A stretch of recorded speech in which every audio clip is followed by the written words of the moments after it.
Salibonani bantu bakithi, ngiyabingelela egameni elihle lenkosi yethu Jesu waseNazaretha. Kanti sihlangana ku channel AVG ngosuku lwamhlanje. Uchumayelayo ngumfundisi uElncube, kanti ngokuzalwa ngibuye eGwanda, kanti ngomsa kaNkulunkulu sichumayela ivangeli kungakhathalekile ngubani ofisa ukulizwa. Mhlobo othandekayo, asithathe lesi sikhathi namhlanje singakangena ezwini lenkosi. Ngithi mina kwesinye isikhathi abantu sisuka siphazanyiswe ukuthi hayi usenior pastor uElncube umfundisi we-Assembly of Grace International Ministries, yebo uchumayelele inkonzo yakhe. Angichumayeli inkonzo la, ngichumayela ivangeli kuye wonke umuntu ofuna ukuzwa uNkulunkulu ekhuluma. Mhlobo othandekayo, wena ongilaleleyo, wena ongizwayo, thatha lesi sikhathi njengamanje ngithi kuwe ake singene ezwini lenkosi. Kulento esenginanzelela isikhathi esiningi, abantu kunzima ukuthi bathethelele, ukuthi nje athatha isikhathi sakhe athi mina ubani ngiyamthethelela. Kunzima ukuthi nje athena hayi uzibani wangenzela lokhu nalokhu, ngithatha ukuthi lesi sikhathi ngimthethelele. Kunzima. Why kunzima? Abantu basuka bakhangele abantu nge-negative side. Maye khangele mina ngimenzele mhlambe sihambe sathethisana endleleni, masithethisana uthi uyamdelela ungijayela kubi, wayengithethisa. Kanti kufuze ukuthi mawufuna ukuthethelela akukhangele ngale ndlela. Uyakwazi na ukuthi umfundisi la kade evela khona ubehlangane lani? Umne wenu ulwane lixabane lathethisana kangakani, udadewenu, umama, umfowenu, unkosikazi wakho, yes, umzalwane likhonza lonke, abe usendo lwangakini emsebenzini, umanager ukuthwala isenzima, maye kukhangele uhlezi nxa ebona wena nje bona i-haircut yakho imcabangisa i-ex boyfriend yakhe, maye kubona nje uzulaka. Nxa wena usubone lokho ehleze kuhlukuluza bese uthi ngimthetheleli la kanjani, kanti you don't understand la avela khona. Uvela ngaphi? Lento ekose emenza sakuzondele kangaka, okumenza xabane lawe kangaka, kuyini okwenza lingazwanani kangaka. Let's try to understand and ask yourself ukuthi kathi lo muntu sathethisana kangaka, pho engithethisa kanje kubangelwa yini? Umngane wami besizwana la kangaka, unkosikazi wami kade siphila kuhle kangaka, kanti angani besiziphilela kuhle labantu abethu. Kwenze njani saxabana kwabanzima kanje? Kwenze njani sahlukuluzana kangaka? Kwenze njani ayisekho liyanjabulo yayikhona, alusekho loluthando lwalukhona, labusela khulumisa omunye kuhle, and mawuthi uyamcabanga uzwa kunalento athi vele ungavuma ukudelelwa, vele ungasamkhulumisi, vele ungakhulumi naye, ungabe usahambe emzini wakhe, ungaphinde WhatsApp futhi vele umbloke kathesi. Yona lento enza ublock abantu, enza uphume emagroupini. Hey, wena njengawe wena usudumile ngokuphuma emagroupini eWhatsApp, family group yaphuma, emsebenzini uyaphuma, kuqoqwa ifuneral uphume egroupini. Unjani? What kind of a person are you?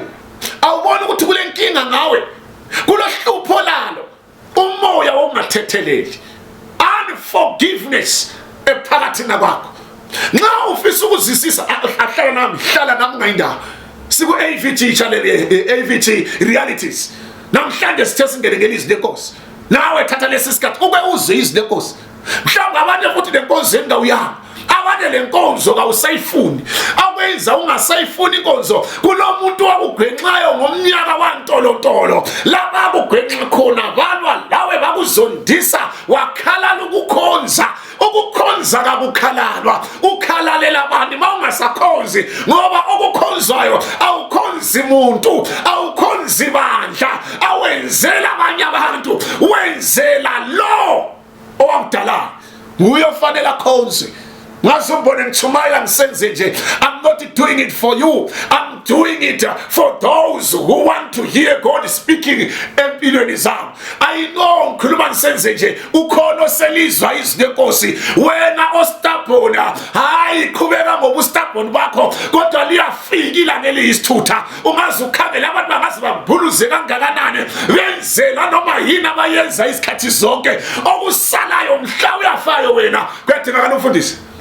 Akula ungazenzela ungazigijima uyele uthi mina sengiyekele ukukhonza sengisenza lo akula okwangcatha ngala mfundisi okuveza soba ukuthi singaze simphuluze senzeni akula into siyakhona munye uNkulunkulu kuphela munye okumele akhonze ngakwenza konke hayiqhubekani namhlanje. I'm saying to you, you can do all of these things that you can do, but the devil come ozabona kodwa uNkulunkulu uqhathekile mawungcatha wena uyawuthandaze wena.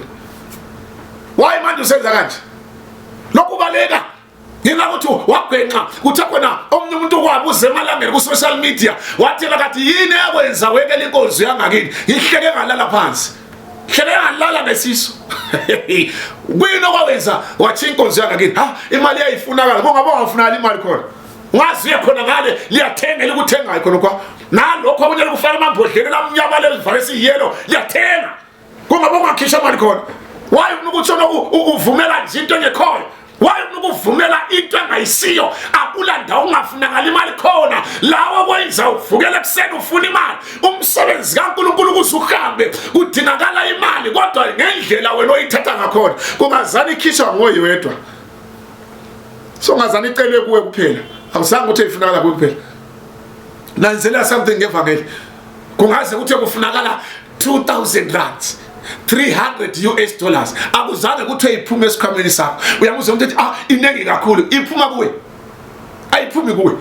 Now ngengathi ukukhulunywa ngokuthi ufunakala imali okade ungakhipha wena mhlawumbe 100 rand ukhiphe 5 dollars khona mama ungakhipha lonke ihlangane kwane futhi wena usukhalala wekele ukukhonza uNkulunkulu ngenxa yemali. Phela imali kahle kahle kuthiwa impande yesono. Wena wayizofuna ukukhitshwa impande yesono ekuhambeni noNkulunkulu. Ubuhlungu lakathesi kuzima ukuthi uthethelela umfundisi lwana oyekutshela umbusekretary lwana oyesukuma khulume ngemali kuzima ukubathethelela uze ukhala ukuthi mina eChurch angisabuyeli futhi siyakuzwa sibili siyavuma uthi awusabuyeli kodwa kusizani ukuthi awusabuyeli ngoba ungaze uhlale wenze njalo kuyafika usuku oluyisithutha. Ngelinye lamalanga sabuza usuhodoza esibhedlela uthi ngicela imbiza abafundisi usufunani umfundisi wakho yelo umbalekela yena le inkonzo ibalekela. You need to forgive yourself. Yes. Okokuqala ungakathetheleli umfundisi ungakathetheleli ibandla leliyana ungakathetheleli abantu olwalabo ungakathetheleli izihlobo zakho wena uthi mina ngisoze ngibuyele kithi angisoze ngaya ngikhaya ngendlela bangenza ngakhona uma ungafuna ukumbona ngendlela angikhulisa ngayo wakukhulisa ngaleyo ndlela. Why ungazama ukuthi understand ukuthi okwakumenza ngikhulise kabuhlungu usuyana yini ayenzekile thola ukuthi wayevele bexabana lo yihlo wena ungakazana nxa ebona wena wayekhumbula uyihlo waqine ngazo owamithisa inyoko wangasamthathi.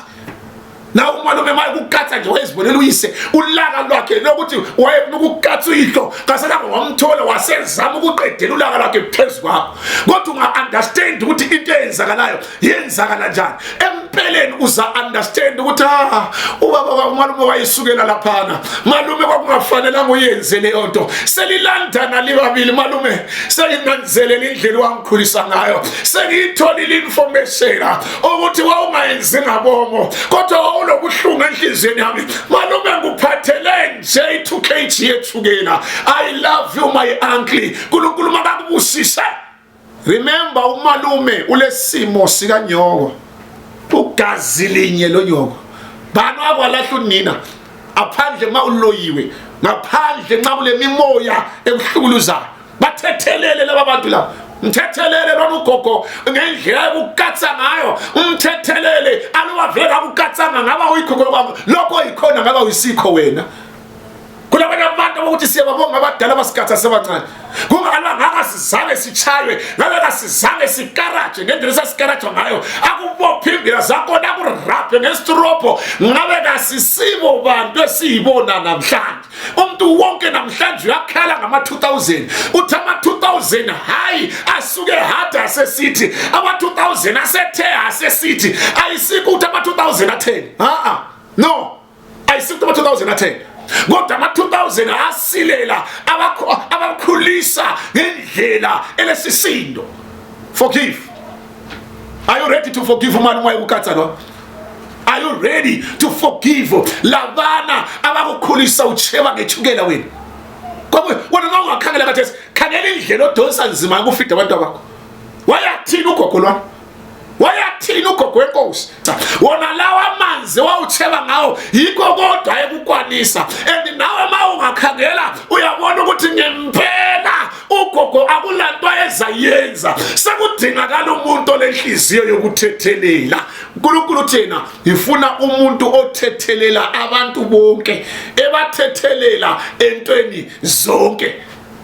Hlobathandekayo lapho engikuthole khona la ngikuthole usebuhlungwini mangikhuluma nisenze nje uzawuzonda futhi again uzawusiba lolaka sewuzondele mina ke manje khona basazani usungizondela ngoba ngithinte into eyenzakala ku okusalayo xa ungamthethelelanga yena lo muntu uzahlala usiza ubuhlungu impilo yakho yonke. uNkulunkulu uyakwekela uhlukuluzeke the rest of your life. Uyakuhanda over to the torment. If you think of your mother, you think of your brother, you think of your relatives, you think of your family, you start shedding tears. Kangela almost every time. And now, I don't know ngikhuluma lo kanjenga manje. Usule ngqondo yama suicidal thoughts. Ngenxa ukuthi usubona ngani uyisehluleki.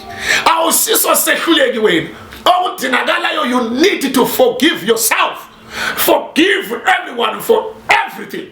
Vazenza lezi zinto awusatshintshi ungazi uzonde kangaka akusela into etshintshayo okusalayo yikuthi ngelinye lamalanga wena uzohlangana noNkulunkulu akubuza kwakungani ungathethelelanga ngoba mina ngangifuna ukuthethelela ezakho izono ngoba the time usala uthethelela abantu lawo lezakho izono lawo lobu bobenzayo ulapho lahleka khona endleleni uJehova is expecting you to forgive.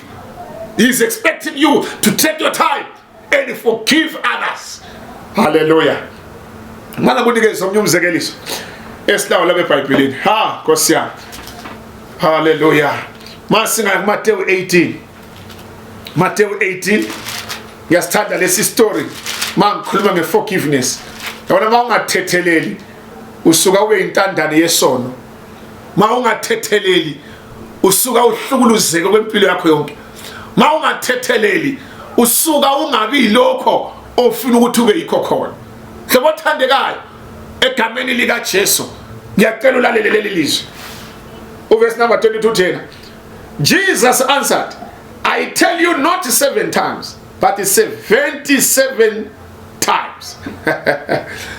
Hathi ngasikhombisa. Petro wayebuzile ukuthi khona umuntu athethelelwe kangaki ngelanga. Jesu wathi Petro wathi Jesu kambe kuze beka 7 lokho ngithethelele ngengqondo yakhe wayile ngqondo yokuthi Jesu yafika athi i7 times ayine ngakhula siphungule mbijana ngoba umuntu wonke ongafuna ukuthethelela ufuna umuntu ozakunxa imtshela indaba yakhe amtshela ukuthi uqondile angathola umuntu omphikisayo ulaka abalalo izondo abalalo akasafuna ukukhuluma lalo muntu usefuna ukuthi ngabe kuyavuma lobungane uyahle uphele lelo langa. uPetro wasephendula kwathi khona hayi akunjalo kufuze umuntu athethelele 7 times 77 times. Imagine 490 times ngosuku oluyi-1 umuntu wakho lo yabesenzana yabe right ongakubonela ngosuku olulodwa 490 times in a day nakhona uyabubala ukhangeleka uyabonga ubani to count all those times.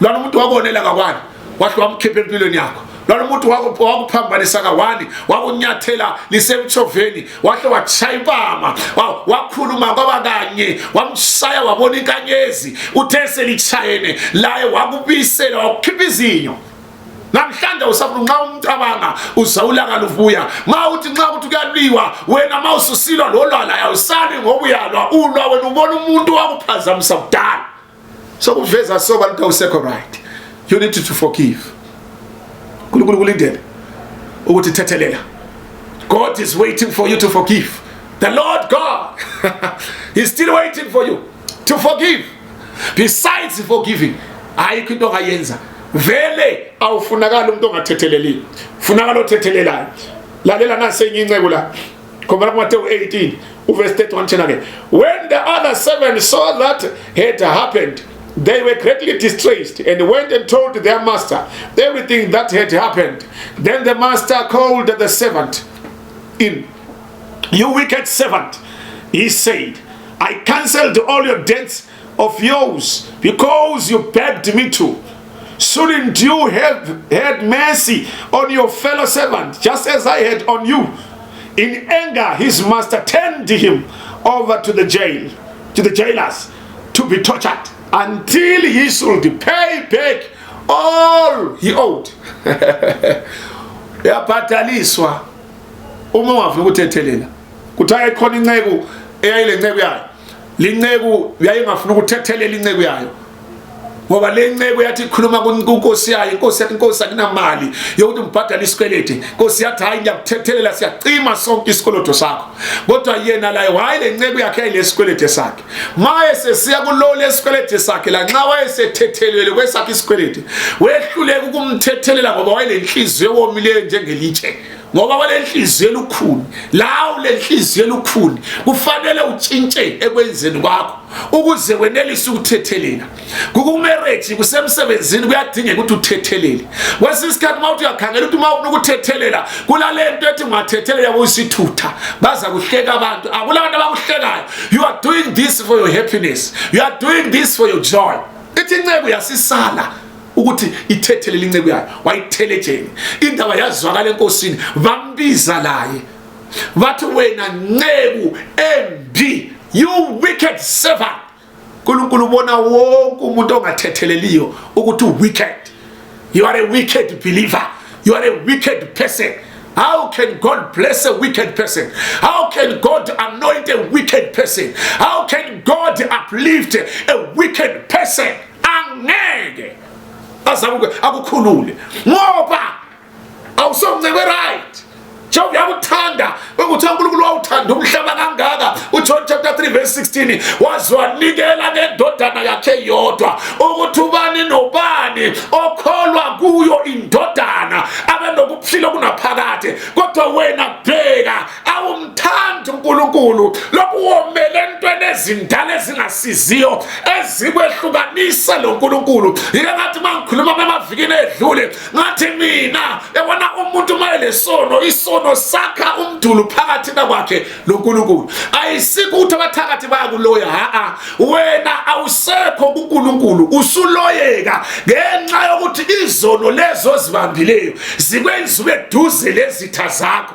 ube bucwala lo uNkulunkulu ngoba mawusehlukana lezono uyasondela duzane lo uNkulunkulu awusabi bucwala lo uNkulunkulu hey ngizecaba ngoMalaki ku chapter 3 uthi wozani kimi lami ngizakuza kini kambe wena olokusala ukuthethelela kangaka awuboni na ukuthi lokhu ubuyele emuva usiba khatshana lo Jehova kudala kwakho wena wawuthi ungaphupha uphupha into ezenzakalayo uphupha izinto ezazisibambeka kodwa namhlanje bheka la xa uthi uyaphupha usuphupha into ezihlobo kuyadingakala ukuthi uthethelele ungabi incebo embi kodwa aba incebo enhle ubekwazi ukuthi udadewenu uyayidinga usakubona wakho uyakudinga ukuthi abingelelwe nguwe umfowenu lwana uyafisa ukuthi akhulume nawe uyafisa ukuthi likhawulane uyafisa ukuthi akuthengele namnede kodwa wena selokhu ubamba into ezindala selokhu ubambe lokhona kwenza lisakhula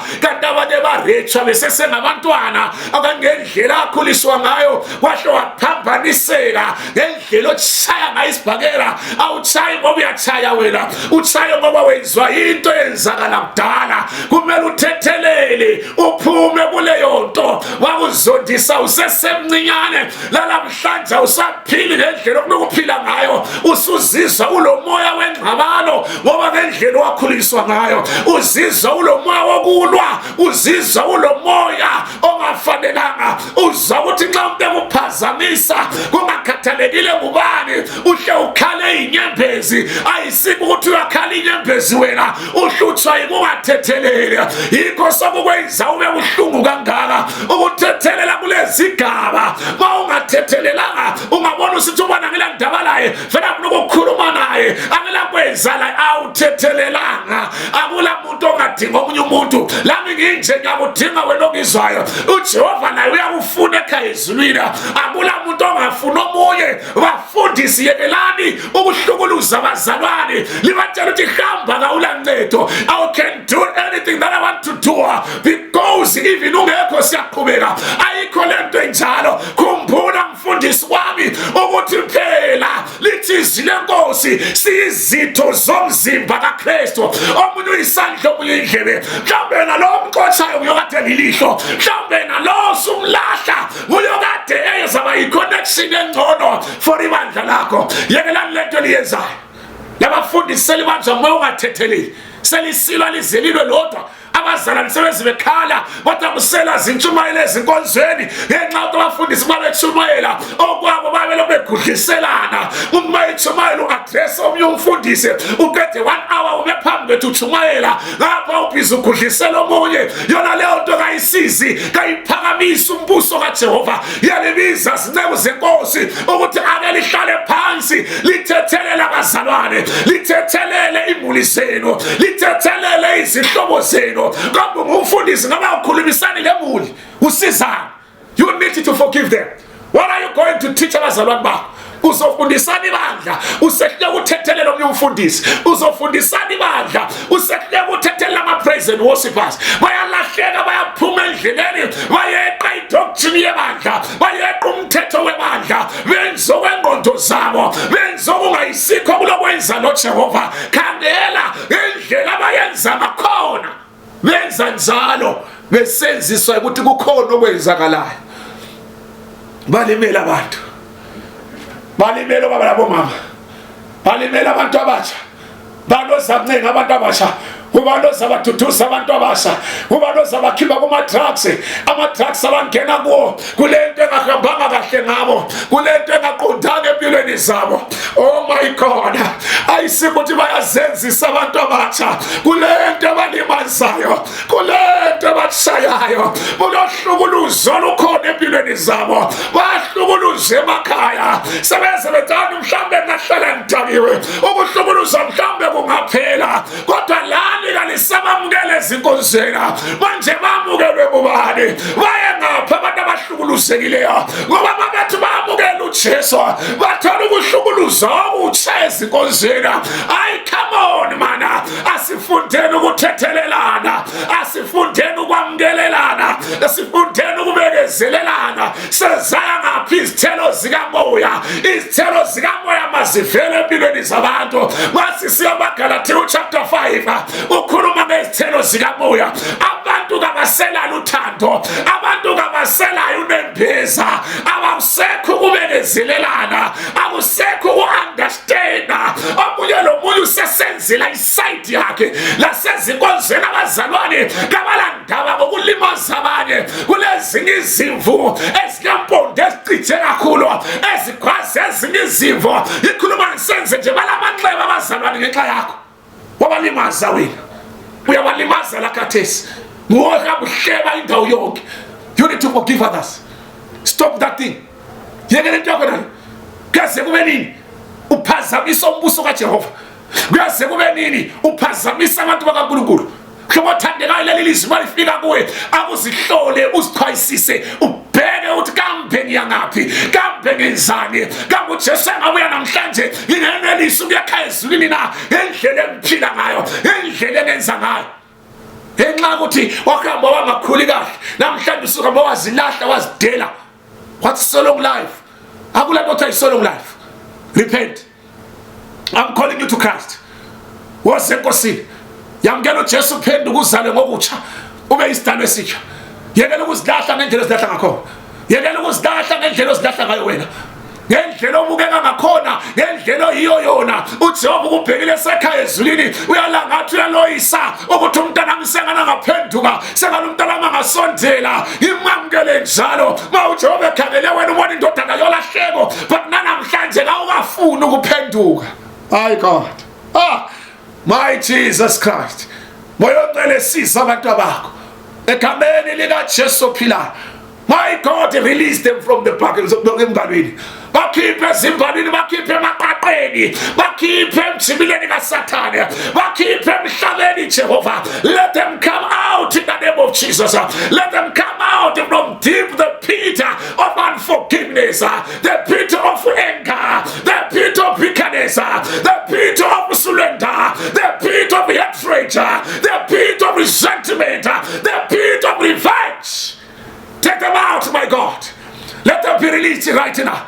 One by one, let them get released. Let them get released right now. In the name of Jesus Christ. Daniel, you are a liar. You cannot withhold them again. I command you right now. Let them come out. Let them come out. Let them be released. In the name of Jesus Christ. Kuluma nawe wena omele uthethelele. Kadinge ukuthi uphume kulo mjibila. Abantwana bako-Israyeli bahlala 430 years besekiphithi. uJehova wayethe bahlala 400. uFaro wadelay another 30 years on top. Belokubelisa uphuma. Nawe udala lokulwisa namhlanje ngithi lilanga lakho. Phuma today. Phuma wamukela uJesu. Phuma uhlangane noJehova. Phuma uhlangane namaZulu. Phuma uhlangane noJehova. Hey, nanti ithuba elihle ungalekeli ukuphunyuke lona leli. Yilo lotho uJehova sekunikeze lona. Akwazi yini akwenzeka ngemva kwalokho, kodwa thatha leli thuba wamukele uJesu, uthethelele izihlobo zonke, uthethelele zonke lezinto ezenzakalayo, okwenzakalayo, ingxabano zonke akade uphakathi kwazo. Laba abantu basuhamba wababloka, sebeze belanda 30, sebegcwele efonini beblokhiwe. Awufuna ukukhuluma nabantu, usuphila kunguwe wedwa. Ayisihlobo sakwazi nokuthi ungaphi. Iyakunxusa today akubathethelele. Yebo kubuhlungu ngiunderstand, kodwa mawuthethelela kawenzela abantu, wenzela wena ukuthi uxhumane noJehova, ulungise impilo yakho, ulungiselele umphefumulo wakho. Ungalibala amathambo lenyama kule ndawo emhlabeni, kodwa uma uzoyapi, wena uzoyapi mali khali qilomo, uzoyapi mhla uJesu ebuyayo. Kambe sewungehluleka ukuhlangana noJesu ngenxa yokuthi awuthethelelanga. Vele uJehova ngeke azayi-understand indaba yakho. UJehova will not reason with anyone. Okwenza uthi reason obusenyameni, okwenza uthi imagine the second coming of Jesus Christ kuveza sobala uthi usenyameni, ngoba ngeke kuze kwenzakale ngendlela ocabanga ngayo, akusoze kwenzakale ngosuku ocabanga ngalo. Abantu bathi hayi mina ngisasefarweni, ngisazijabulela ekujabuleni akucabangayo. Hlobo othandekayo ngithanda ukutshela ukuthi wena uJesu okukhamele njengamanje mawulokhu uqhubeka ngefaro lakho lela lithela iBhayibheli ku1 John chapter 3 verse 15. Lo othanda umhlaba uyisitha sikaNkulunkulu. Uyaze kube nini wena osefarweni, uyaze kube nini wena osemhlabeni. uJehova kulindile athi hayi phenduka mntanami, wena ungafuni ukuphenduka. Ulokhu usithi ngibuhlungu ngokwenzakalayo. Mina abafundisi bangenza bakithi mhlawumbe lo mfundisi okhala ngaye ngasekho nasemhlabeni, mhlawumbe lo mzalwa okhala ngaye angasekho nasenkonzweni.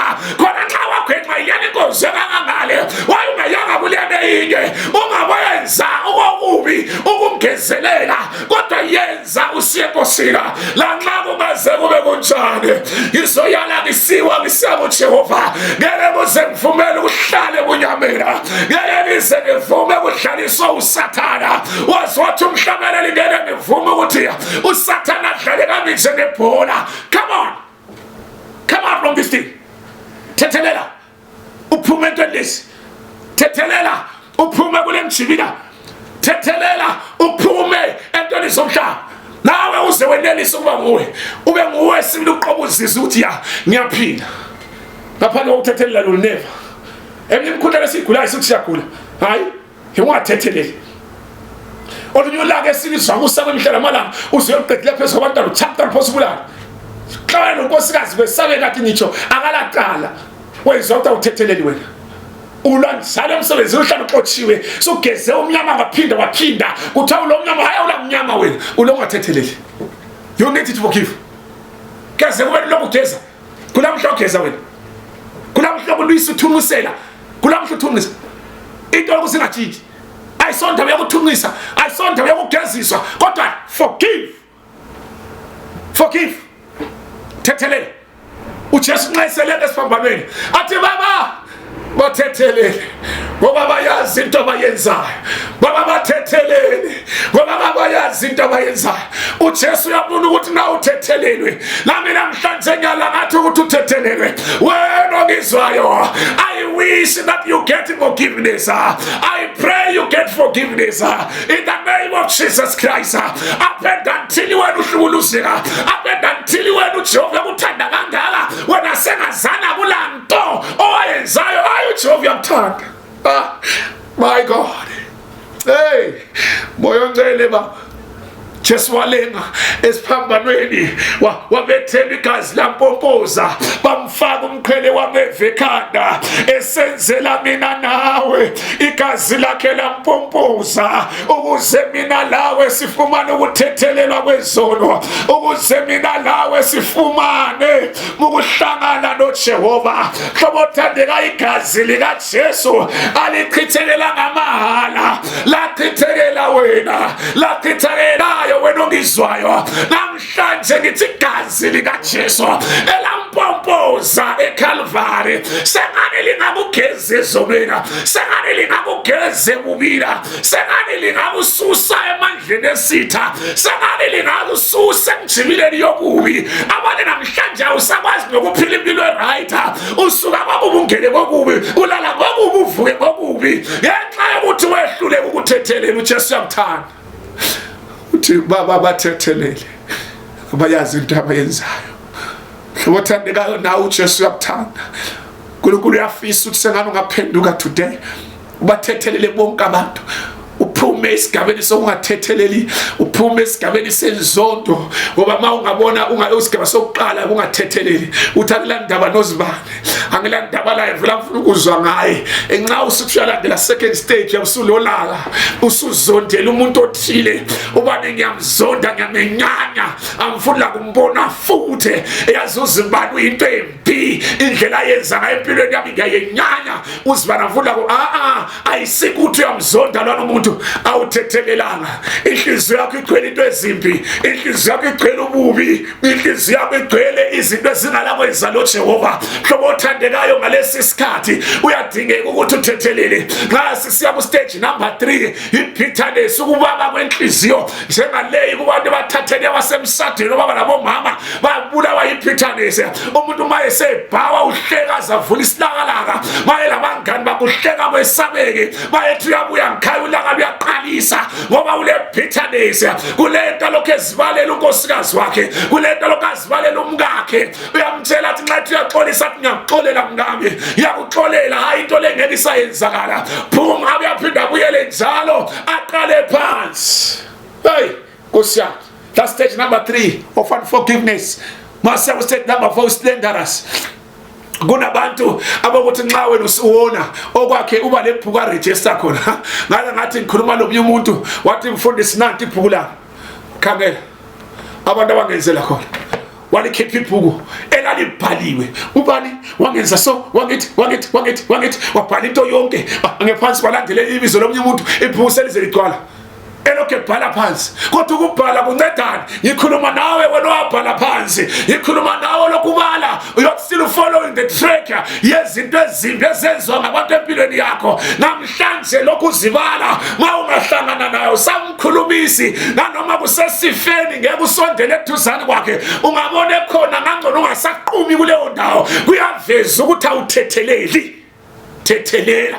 From today you need to come out from that thing. Ayifunakali yona lento yenza akula muntu right oyenza njengawe lokhu kuyaveza ukuthi engqondweni yakho ngalakusekho right kahle sokulephutha sokusonakala angazi ngiyangizwa ngona ngikhuluma senze ngiza kuyaphowa wesi kodwa ngithi ukuthi iqiniso phela nandawo uzodlalisa isikhathi la sesikhulumesana amaqiniso ngoba singathola iqiniso leleli lithi sinenkosi lizabulaza iqiniso njalo iqiniso lizakulikhulula kunceda nje ngumphaphathe ngithi right wena ungekho right phela ungakhangela indlela oyenza ngayo ungabona obani uyaphuma egroupini ungabona kulabo bani uyaphuma ungathola usemfeni ungabona kulabo bani awusasondeli usutshintsha icharacter awusahleli la muntu usukhothamisa ikhanda kuyaze kube nini uzimpanitsha kangaka thethelela set number 5 resentment umuntu wakhona uyabe ngasafuna ukusondelelana labanye nxa sikhuluma ke resentment umuntu wakhona nje sefuna ukuziseparate akasafuna ukubona obani nxa ngakubona emavinkilini ukudibana ngqwangqwa emavinkilini abone la uphaka kuyachitroli khona ahlaphuma atangisathengi lo doti lo khonapho utsho njalo uthi umunye umuntu owadalwa ngomfanekiso kaJehova okumele ngabe uyamthethelela ngoba lithela iBhayibheli umuntu ongathetheleliyo imthandazo yakhe kayifinyelele kuba abekha ezulwini wena uyathethelela na yazi uma ungathethelela lobuso bakho buyatshintsha siyakubona usubukeka ube muhle lawe ube yi-black beauty ayisikuthi uba muhle abona abanye sebeze befuna ukuyagcoba bazama ukudinga ukuthi abantu babe bahle kodwa ungazi utshintsha impenda ube yiyelo uyiyelo engathetheleli uyalokhu unyanyisa akusebenzi it will not work ngoba liyathi iBhayibheli kuJeremiah lithi lizaze liyethenga isebe ukugeza ubuso lithenge lokugeza intamo lithenga isebe ezidurayo azisoze zisebenze ngenxa ukuthi indaba kayikho emasebeni isekutheni forgive and receive your glory forgive and receive Jesus Christ and become that creature uJehova idalayo akube ngudubelwano wadalwa akube ngumadubelwano wadalwa nguJehova akube nguncungu umoyo owadalwa nguNkulunkulu olomfanekiso kaNkulunkulu. Number 6 hatred izondo vela ufuna kuswa uyabulolaka lokuthi vele bana vela kumkhuluma lapha abakobana mfuna ubabona bakumithisela umntana wakho bantu ende nxa ubacabanga impeleni suka baphambanisa kodwa alisokwedlula akuthinjwe ngazo zonke kathesi uzibulalisa ngePP kathesi uyazi imkhuhlane engenayo abathakathi sebengena ngenxa yokuthi kwena lokuzondela abakodubela abana abamithisa umntana wakhe ku form 3 wayapasa form 4 wabhala esesithweni lokubazondela lokuzondela umntwana wathatha imali lana owakumele ethenga ngayo inkomo wabaleka wahamba ngegoli namhlanje lokuyizondela forgive that person forgive them kutha mina ngangibona iquantum elikamalaitha ngizwa vele ngizonda okubi ikhwela iBP phonga egoli uzayenzana kanti uyahlufe ngoba quantum akuthola phela khona wena ukuthi ungabona iquantum olibonayo ucabungelelana lo muntu wakuthathela ufazi wakho akudingakali konke lokho yebo wathathela ufazi siya understanda uyena lo wagangayo kodwa kasoquantum elathatha inkosikazi wakho awubona into yakhona ikuconnectele entweni ezirong ukuze ubhese ingqondo yakho entweni engalakwenza noJehova. Now you are hating everything. Now you are hating everyone. Uzomnyathi uthi umhlobo nje vele ngikuphansi kwami nyawenyanya ayisikho yikungathetheleli.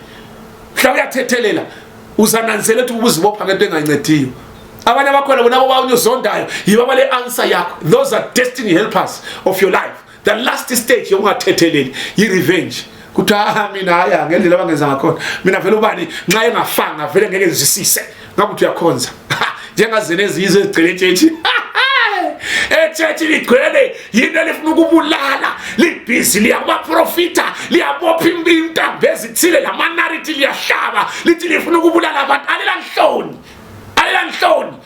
yi-revenge naleli yenzayo uJehova uthi akamfuni umuntu orivenjayo Nkosi yami manje mangikhuluma kanje ingithatha ingiseBhayibhelini come on verse 10 ngizayithola na my God I wanted this scripture ye revenge abantu akuthi mina ngendlela angenzela ngakhona mina vele lwana umuntu nxa engazange achaya imota vele ngizozwisisa lwana umuntu mfisafe nxa engafa ngingajabula kakhulu abanye bakho lodala wafisa ukuthi bafe lokube ngakafi abanye bathi nabe besiyakufa ngemva kwakho nosiwafa kudala akuncedi khonokho akula muntu right wenza njalo akula kuzalwa nentweni enje so zihlobo zamanje shumayele uthi mhlambe ngifuna ukubonwa ngabantu ukuthi I want to tell you the truth elingatshintshiyo this is the truth efuna kuJehova ibhizi liyahlanganyela kuthe ngibana ungiloyayo athi hayi ngibona uzibani ngibana uma isithudla obomvu ohlalela inini yakho ngenze njani ngaye kuthe bulala okhuluma ukuthi bulala nguwe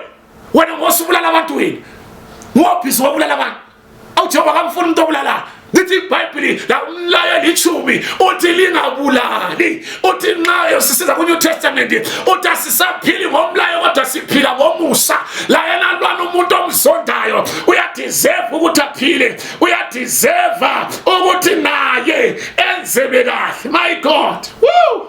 Nkosi yami, hallelujah. Angazi mbani ongizwayo, angazi mbani ongizwisisayo, angazi mbani oyitholayo le ndaba engikhuluma ngayo namhlanje. Ma ungangizwisisa uNkulunkulu uzakwenzela kahle. Uyisifiso sami ukuthi nawe sengani uNkulunkulu angadala umehluko empilweni yakho. Sengani uJehova angakwenzela kahle. Sengani uNkulunkulu angakusiza wena labantu abakho. I-revenge ayiseyo umuntu. I-revenge kaNkulunkulu. Hallelujah. Masikhangela nathi ivesi amadingidingi. IkuRomans chapter 12 verse 21. Uthi yena, do not let evil overcome you, but overcome evil by good. Mana ngikhuphuke mbijana. Verse 19. Uthi yena, do not give punishment for wrongs done to you, dear brothers, but give way to the wrath of God. For it is said in the holy writings, punishment is mine, I will give reward, says the Lord. Ubani onobulala abantu wena? Sulodumo uthumile ngokubulala abantu. Nxa ngikhuluma ngisenze nje uzulaka uze ucabanga ukuthi lo muntu lo la ufanele ngawuyafa. Ngizafelani? Vele khona ukuthi sengikhuluma iqiniso ukuthi awufanele ukuthi ubulala abantu. Abantu abulawa ungabisela okubi ngokubi. Uthi uJehova yimi engiphanitshayo. Kungumsebenzi kaNkulunkulu ukuphanitsha. Kungumsebenzi kaNkulunkulu okukurevengela. Ngesikhathi wena uzonda uthi kungangcono ngimshaye, ngangcono ngimgwaze, ngangcono ngimbize lothothi bamdubule. Khonokho okwenza ufise zonke lezi zinto. Aluba ngawuyayekela uJehova akwenzeni. Uyazufisa ukuthi uNkulunkulu sokukwanile lingasamenzi njalo futhi. Ngoba nxa uJehova ngangenela akulwele empeni zakho, uJehova uzabona ngempela ukuthi uyalwa, uyakulwela, uyayenza into zenzakala. Asibalekeleni ukuzithathela ipunishment. Amphinde Romans chapter 12 evesini lika 19 lo verse 21. Uthi masinganqobi okubi ngokubi, asinqobe nokubi ngokuhle. Lize lithi iBhayibheli lo okuzondayo nguye ofanele umthande. Ma uthanda okuthandayo kawukathandi, kodwa ma uthanda okuzondayo kuyavela ukuthi uyathanda. Hallelujah. Hallelujah, hallelujah. Yabona kule ndaba la uthena masinqobe kubi sikunqobe ngokuhle. Imagine umuntu okade engakhulumisani lawo mawungahamba njenga namhlanje futhi sanibonana. Athi nxa ethi yakuthuka ukuthi hayi sorry mhlobo wami mina angizanga ngalokho bengithe ngithi ngize kubingelela nginanzelele ukuthi hayi man indlela esenza ngayo laphana kwabakhona iphutha kwabakhona imistake ngiyacela asixolelane asikhrumelane umlotha ma ungabona ngathi uyakwehlula uyedinga omnye umuntu ombonayo lesithuzi ohloniphekayo liyabe liyomlanda lo muntu liyekhulumisana naye mali ngakhulumisana naye ma ungambona ngathi ulenkani udinga umuntu owesithathu ngokuqina ukambe uyoxolisa maye ngayala ube kwazi ngilobo ufakazi ukuthi ngaxolisa kathathu ngalwisa ngathumela abantu ngazama ngendlela zonke ukuthi sixolisane wangehlula maye sekwehlule lithela iBhayibheli uJehova uyakukhulula athi hayi kulolu daba awuselaqala iqala selisele kumnikazi wendaba selisele kulo ongafuna ukuthethelela. Imagine your effort, imagine ukuthi effort le ifunani ifuna umuntu ozehlisayo. Ayifana abaningi isibulayo ukuzigqaja, abantu abaningi isibulayo ukuziphakamisa, abanye siziphakamisa lento siziphakamisela yona ingekho kanti khona lapho siyazilimaza kanti sizehlukanisa ngamandla loNkulunkulu. Indaba ebengikhuluma ngayo namhlanje mhlobo othandekayo ngiyokuthethelela. Lalela uTitus chapter 3 evesini lika 5 kanti kulivesi lami engiqhiba ngalo sengifuna sithandaze mina lawo ngiyazi ulizwile izilala namhlanje ngiyazi kukhona into ekuthindileyo lithi izwi lenkosi he saved us not because of righteousness, rather he saved us not because of righteous things we had done but because of his mercy. He saved us through the washing of rebirth and renewal by the Holy Spirit. Nkulunkulu uyafisa ukuthi akugeze wena, uyafisa ukuthi akubuyisele endaweni yakho, uyafisa ukuthi uthethelelwe, uyafisa ukuthi ugezwe uphume ezonweni, uyafisa ukuthi la ube lesithunzi ebantwini, uyafisa ukuthi la ube ngubaba ohloniphekayo, ube ngumama ohloniphekayo, kodwa ngeke uhlonipheke ulokhu ungathetheleli, ngeke kuze ube lesithunzi wena ungakwazi ukuthethelela, wena ungakwazi ukuhlonipha abanye abantu, ungakwazi ukuzihlonipha. Ukuze ube ngumuntu olobuntu kufuze uzihloniphe, ube kwazi ukuthethelela, ungabisele okubi ngokubi, bisele okubi ngokuhle. Hlobo wami, gezwa ngegazi likaJesu, sindiswa wamukela uJesu, sindisa ubuyele enkosini, sindiswa ubuyele ebukhoneni bukaJehova, ubuyele othandweni lukaNkulunkulu, ubuyele emseni lasesihawini sikaNkulunkulu. Hlobo othandekayo, angilamazwi engasawatsho kuwo, angisela amazwi engingawatsho, kodwa isifiso sami ngesokuthi thethelela, isifiso sami ngesokuthi uthethelele, uthethelele izono, asikhuleke. Baba wami lo Jehova othembakeleyo, egameni elihle lenkosi yethu Jesu waseNazaretha, wena omdala wezisuku, wena ongehlulwa yilutho simakade wezulu, wena ongehlulwa yilutho simakade, Baba omhle kangaka uNkulunkulu othembakeleyo, nampa abantu bakho, nampa balizile izwi lakho, babuzile ukukhuluma kwakho, bazile Jehova.